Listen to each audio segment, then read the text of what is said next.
The 7 steps of precipitation: Vista, Cyclopea, and Crystal. Step 5. It is now time to enter the 5th step of beloved Vista, Cyclopea, and Crystal, beloved Elohim of the 5th ray, to delve more deeply into the understanding of how creation is manifested upon the earth, and how within this group intention we can achieve the goals we have set to bring about balance once again within ourselves, as well as humanity and our planet Earth. Vista, or Cyclopea, and Crystal are the Elohim of concentration and consecration. They also embody healing, scientific development, and truth, and the color of their ray is green. Beloved Elohim Vista speaks as recorded in the book by Thomas Prince, The 7 Mighty Elohim Speak. I am Vista, known to you for many years as Cyclopea, the all-seeing eye of the eternal God.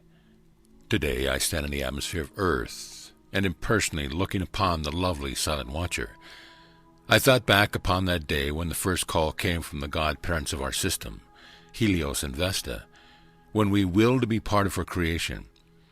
I thought upon the time when, with Hercules, we said, "Yes, we will serve," when the great wisdom, as well as perception and illumination, of Cassiopeia showed us clearly what was to be done, when the love of Orion stirred within our hearts, an intensified willingness to leave our activities in the cosmos, and rhythmically give whatever service was required to bring that small but beautiful jewel, your Earth, out of the unformed into the formed, when we looked through the crystal ray of purity and saw the divine design and immaculate concept of Helios and Vesta for the Earth and its evolutions.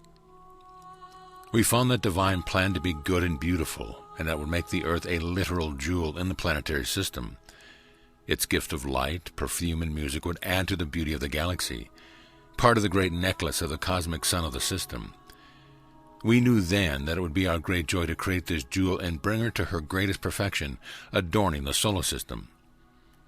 Then came my activity. I am he who is known as the Elohim of concentration.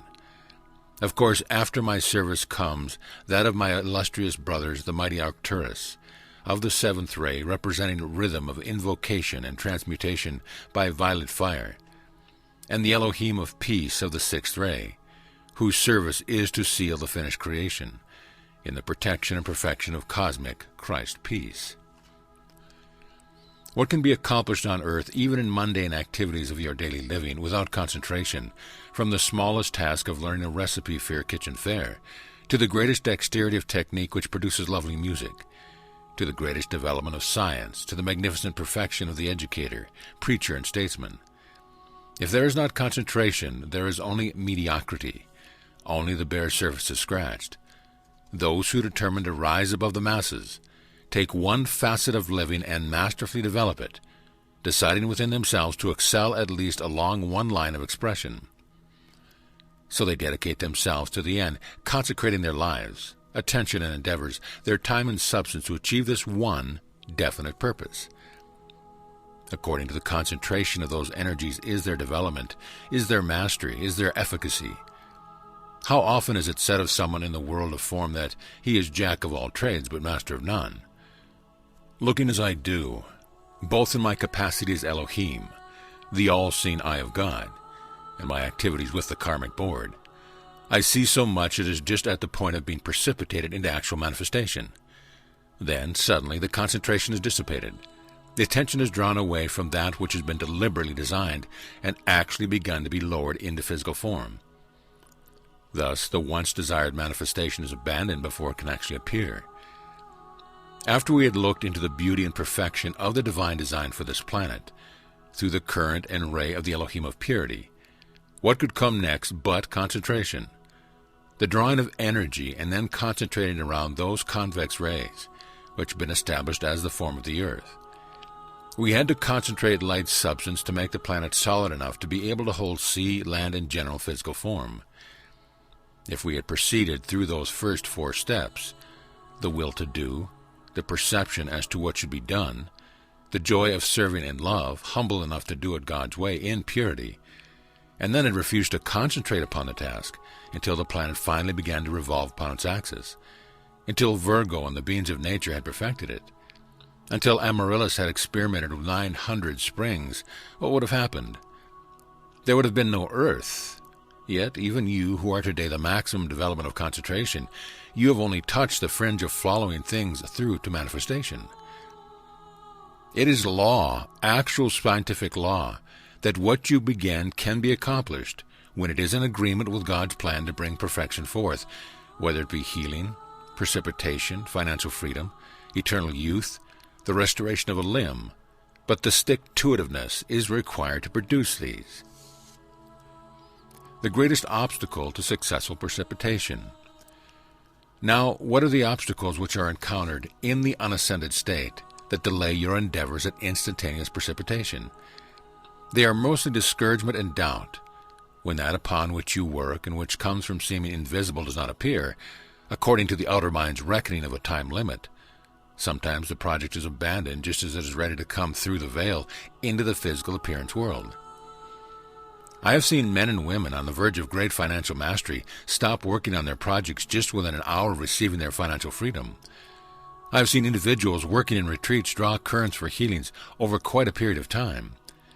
Then, because that healing seemed not to completely manifest quickly enough for them, they wholly abandoned their work just 5 minutes short of cosmic manifestation.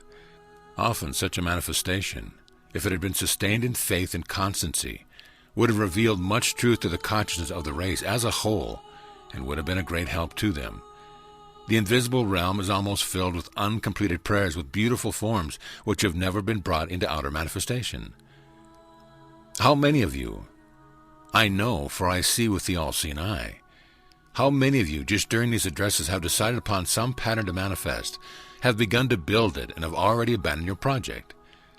Those patterns will be dissipated because of lack of your attention, which feeds your life into them, unless you pick them up again and either complete them or return them to the unformed through the etherealizing power of the violet transmuting flame.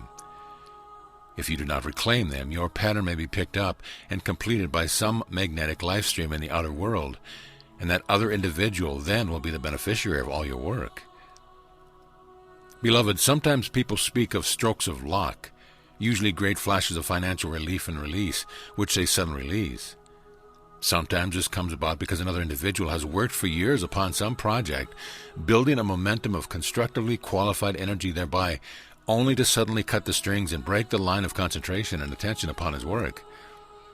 And this allows that picture, pattern, or form, and momentum to be loosened from his consciousness and float away unclaimed into the atmosphere, to be picked up mentally by some other life stream at the last minute of its preparation, just before it physically manifests.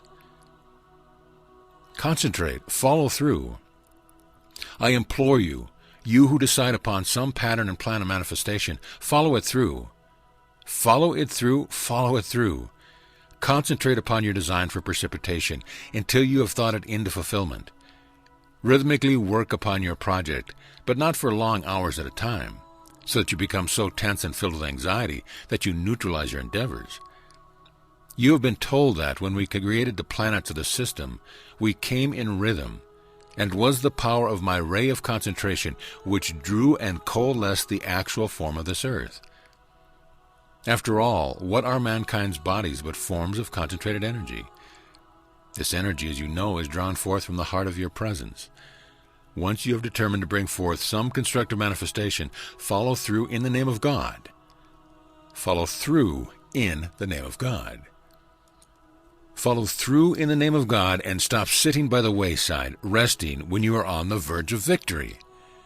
Do you know the concentration it takes to bring forth an invention, to bring forth a scientific discovery to the race? Do you know the concentration it took to hold the vision for America? Many of you shared that vision and were part of the heart center which held that vision for the others. Now, concentration and consecration are almost one and the same. Because, first of all, whatever you're going to do that will amount to anything requires the consecration of your life, and that you have not understood deeply enough.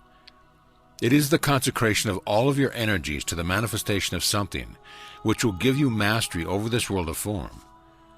Do not feel that to desire mastery over financial lack or mastery over appearance of physical distress in the restoration of health is selfish, because the fully gathered momentum of your mastery becomes your gift to the consciousness of the race at large.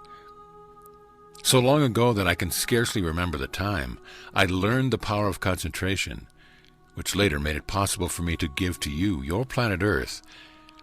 Who knows but that even within this room today, there may be an Elohim for tomorrow's world. I see several for whom it could be possible. Are you listening to me? Today from Archangel Raphael's kingdom, whose specialized quality is consecration, we have connected a beam of energy with the portion of my ray, which is anchored within the forehead of every incarnate life stream on the planet today. This is the focus in every physical form where the true inner sight once functioned freely. But this clear inner sight has been dimmed by mankind's misuse of energy, all through the ages, creating shadows in the consciousness, by his use of discordantly qualified thought, feeling, spoken word, and deed. And the shadowed substance increased through many, many embodiments. It gradually became what is now known as the human veil. This is simply an accumulation of too slowly vibrating energy which is formed within the brain structure itself. This denser substance shuts off from physical sight the presence of the cosmic beings, ascended masters, angels, and the perfection of the realms which abide above this physical appearance world. Through the service which I am rendering here today to you, I am also endeavoring to clear the inner sight as much as possible, particularly of the mystic, of the metaphysician, and those who have stepped out of the conscience of the masses desiring a clear concept of truth. I am also giving this assistance today to the great leaders of the orthodox channels of religion, endeavoring to give them as much understanding of the great law as it is necessary to convince them that we are ready and willing to assist mankind, by offering the full power and pressure of our light and feelings of mastery over everything human, thus helping them to find their way back to the complete freedom which God intended them to enjoy from the beginning. End of Lesson 5.